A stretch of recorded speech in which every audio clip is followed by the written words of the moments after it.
azkenean egin duguna da, edizio berri hontan, euro batean erosiko da txartela, lehen bezala, eta ikusiko esan bezala, 5 pintxo jateko aukera eskainiko da.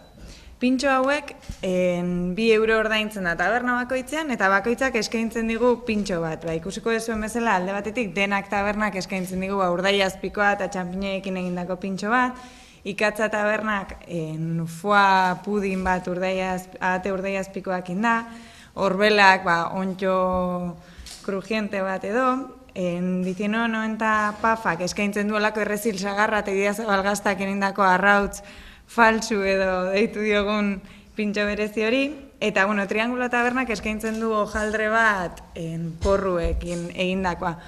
Turismo bulegoan, hemen atzekaldean, seiatu egin beharko digutela ze egunetan kontsumituko dugun. Hau da, erosten den egunean, kontsumitu beharko dira 5 pintxoak. Bisitariak pintxotara bazkaltzeko karta moduko bat eukitzea, ez? Azkenean, egia da, lehenengo edizioak arrakasta izan zula, edo uste dugu arrakasta bat izan zula, 1500 pintxo pasti inguru saldu zian, iruditzen zitzaigun kontutan hartzeko datua zala, ordutegi bat jarri behar geniola. 11:00-tik 3:00-etara, tarte hortan, eguardiko tartea ikuste genulako nahiko zabal hartzezula, eta 6:00-tik 9:00-etara.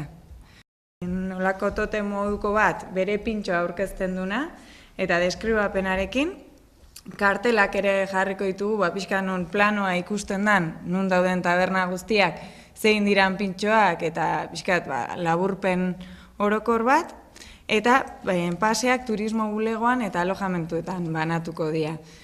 Ateak zabalik daude eta interesadunak gurekin harremanetan jartzeko kontuan izango genituzke proposamen berriak.